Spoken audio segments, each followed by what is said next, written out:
Ministro degli Esteri, تفضل.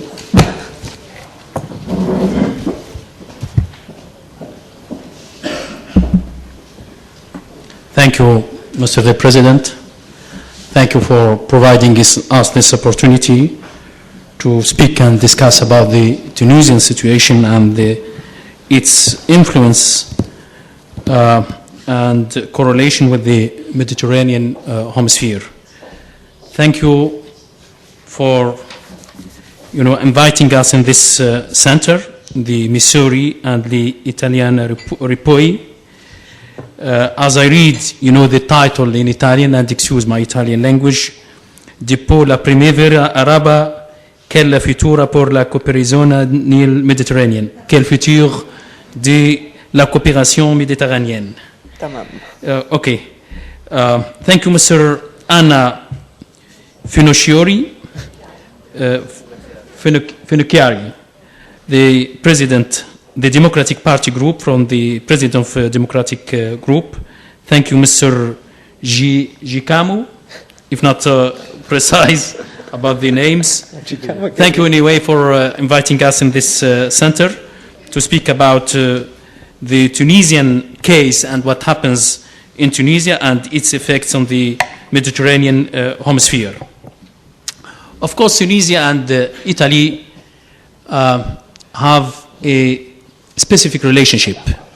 We shared long history together, we shared geography, we shared also memory. It's long, memory together, we share together between Tunisia and Italy, and what interconnected both countries, both parts of the Mediterranean, are trades, acculturation, movement of culture and ideas, but in addition to that, we share nowadays principles and values. That is why, the democratic process is not only in the interest of Tunisia, it is also in the interest of Italy and the whole Mediterranean hemisphere, either in the north or in the south.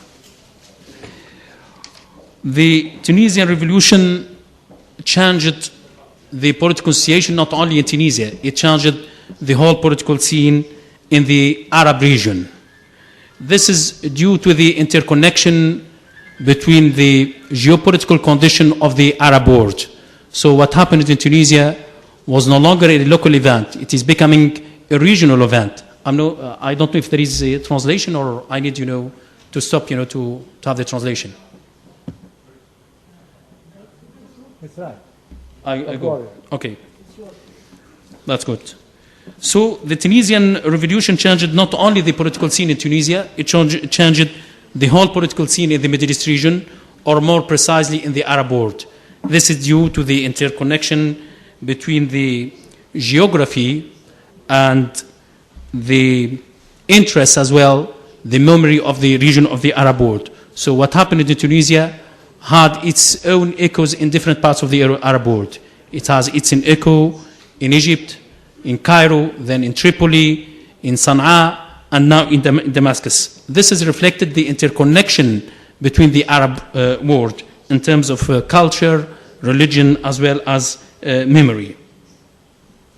And I think the main message that was sent from Tunisia is that political change is possible. We used to hear and to read in different, newspapers, magazines, and the media that either to accept the political status quo based on the Ben Ali and Mubarak regime or to go to anarchism. So the Tunisian revolution opened the third way.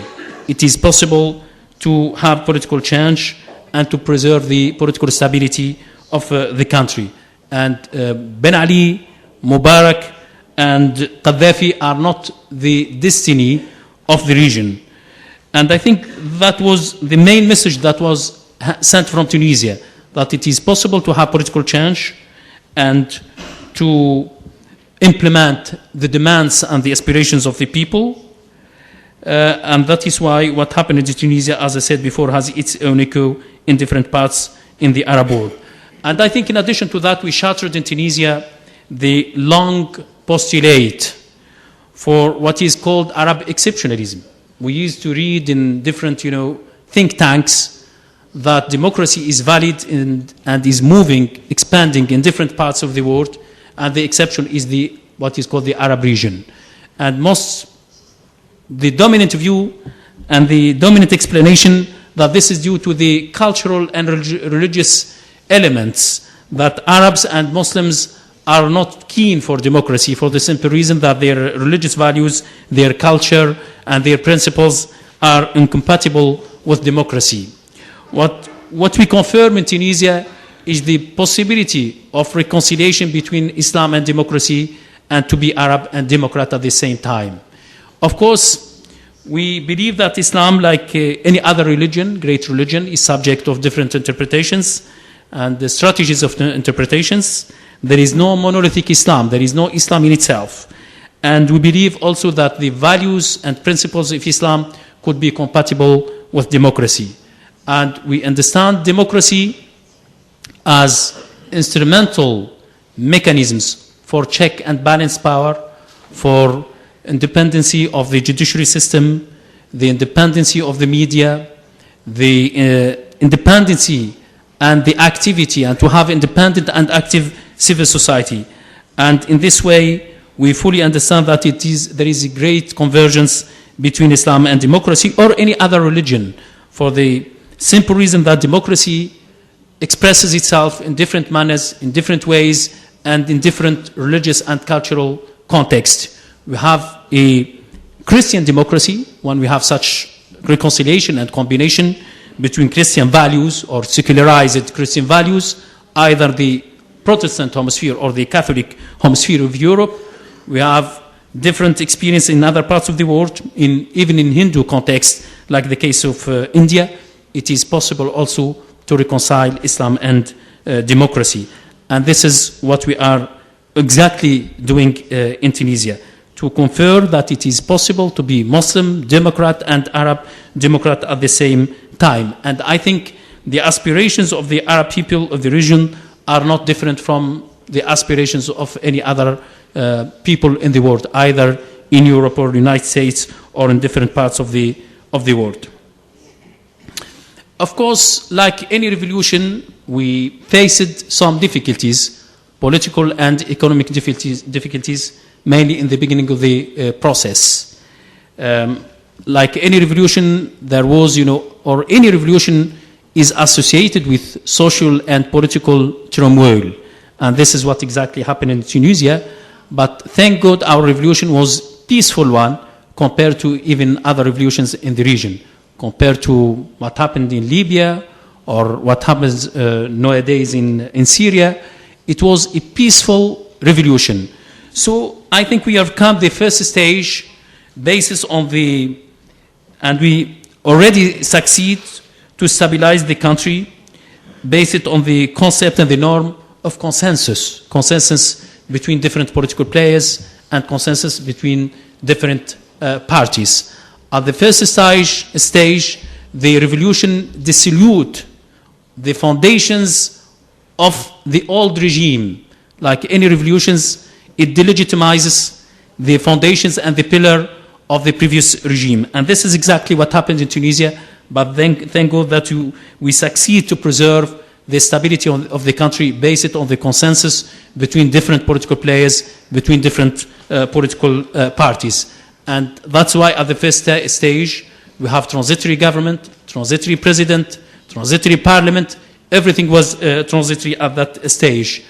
In the second stage, we succeed to build up, to set up the new foundations of a new democracy or a new political stability that is based on democracy and the free will of the people. And it was the first democratic process, the first election in the modern history of Tunisia, as well as in the modern history, if not, I'm saying here, in the modern history of the Arab world. And now we have a consensus government, a government that is formed by different parties, mainly three political parties: An-Nahda party as the majority one. We have the Congress party, when we have a president of the republic is from Congress party. And we have the head of the parliament or the constituent assembly from the Forum party, Dr. Mustafa bin Ja'far. and the government is working now as a group.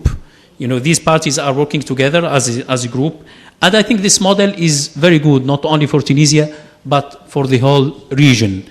And the main principle, the main foundations of the democracy is to learn how to make consensus between different political players. Democracy by itself is overlapping consensus, and this is what we are doing, or in the beginning of the process of what we are doing in Tunisia. Different parties could learn from each other and to work as a group and face the challenges and the problem that faces modern Tunisia.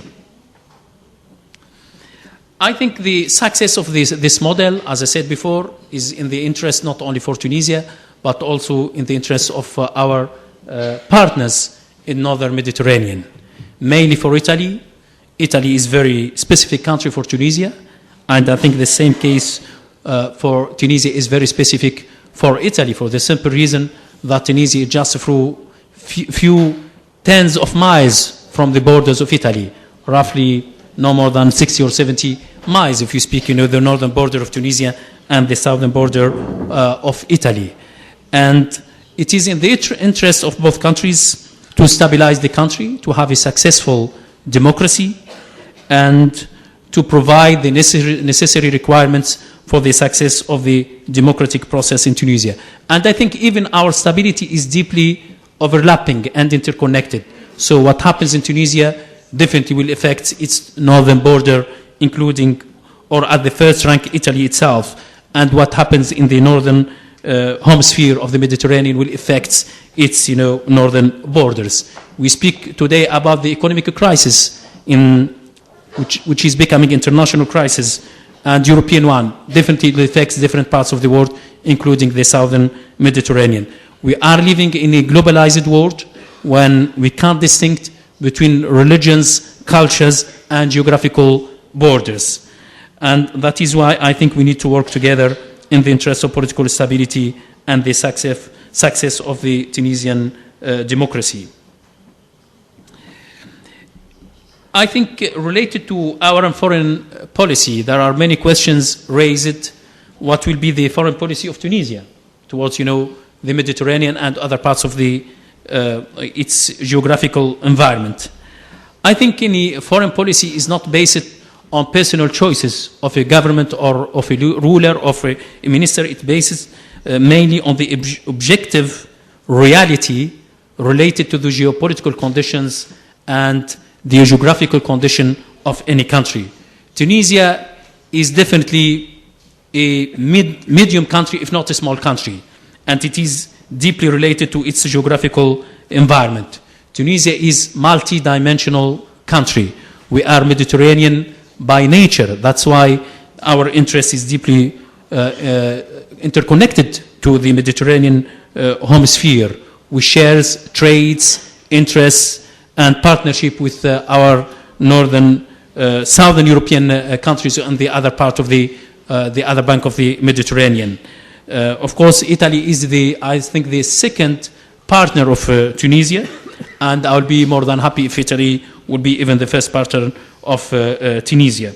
So, this is one of the priority for our foreign policy, to consolidate our relationship with the Mediterranean hemisphere, mainly with Italy and other European countries who are based on the southern Mediterranean or the southern Europe, and that is why it is very crucial for us to work within 5+5 forum. Of course, it is just a forum, like any forum. It's an umbrella for discussions and sharing ideas and thought, but it is very crucial for us to develop our relationship, to develop our discussion within this umbrella.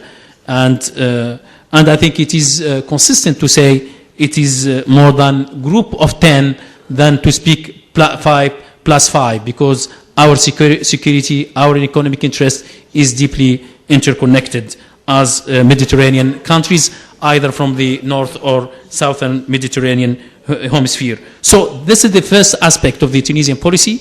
It will be related to the Mediterranean hemisphere, and mainly with the southern European countries, and in particular with Italy. Our security and as well our economic interests are deeply interconnected, as well as I said before, our values and principles are shared together now. The principle of democracy and to have a political stability which is not based on state apparatus, on imposing force, upon the people like it was in the era of Ben Ali or Mubarak. Previously, in the previous regime, we have political stability, but I said it was a political stability of the symmetry, when political stability is imposed by state apparatus and the police regime. Now we are in a process to build our political stability based on values and principles of democracy. And I think it is very crucial to have such a stability, and that will be in the interest of both parts of the Mediterranean hemisphere. Political stability is very interesting, but a political stability which is based on the consensus and the agreement and the acceptance of the people, not that was imposed by force like the previous stability that we have, former stability in reality that was imposed by the regime of Ben Ali or Mubarak or Muammar Gaddafi in Libya.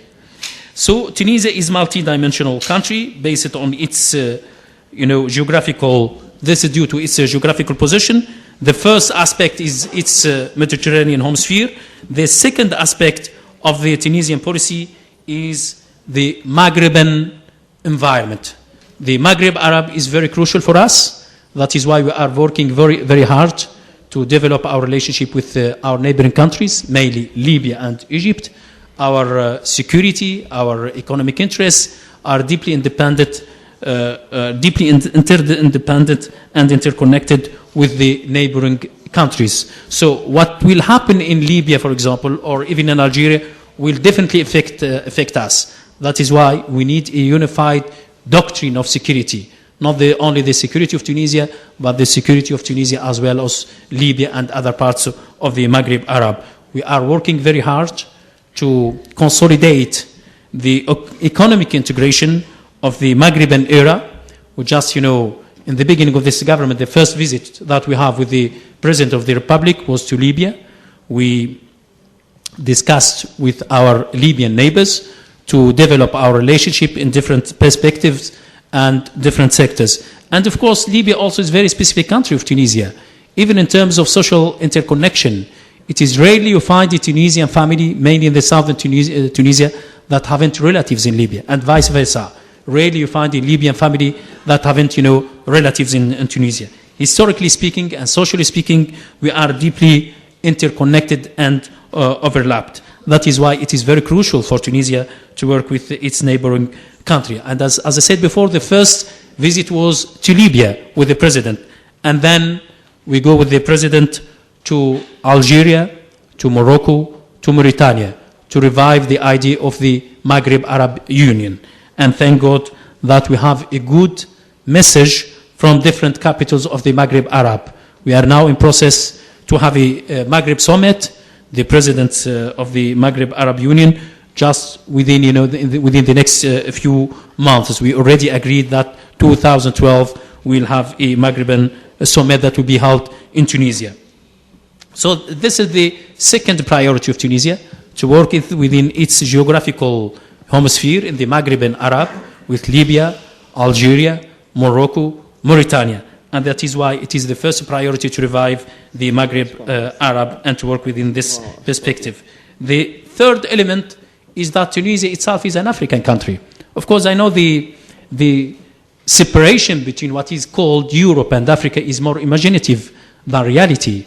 If you look at the borders of Europe, you could make a rigid line between what is called Africa and Europe, but it is more imaginative than reality. Historically speaking, the borders between Europe and Africa is deeply interconnected. If you look at the borders between Italy and Tunisia, between Morocco and Spain, it is more imaginative to speak about rigid Africa with its definitive border with a rigid Europe.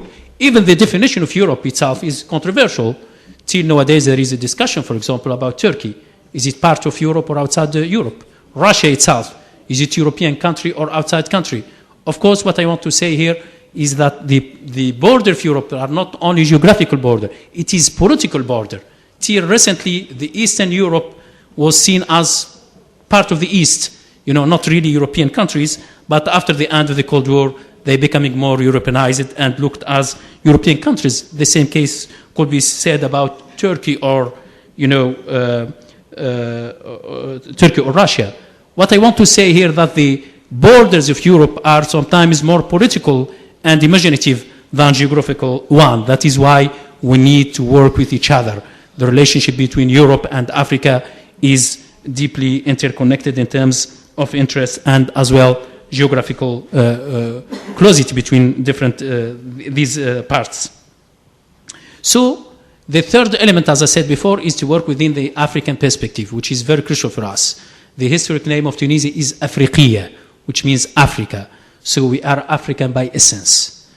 But unfortunately, our presence in Africa was deeply regressed, mainly within the last 10 years. The previous regime was not interested in Africa at all, and maybe considered itself as outside the African continent. So this is one of our priority, to work within different perspectives, since Tunisia, by nature, by definition, is multi-dimensional country. We need to work within the European hemisphere, we need to work within the Maghrebian hemisphere, as well as the African one. And that is why it is very crucial to move in the different directions. And that is why I say again, the stability and political development of Tunisia is very close to Europe and mainly to Italy. And that is why also we need to work closely together in the process of democratization. The success of the Tunisian model, the newborn democracy, is not only in favor of Tunisia or interest of Tunisia, is also in the interest of Italy and the Mediterranean hemisphere. And thank you very much for your attention. Thank you.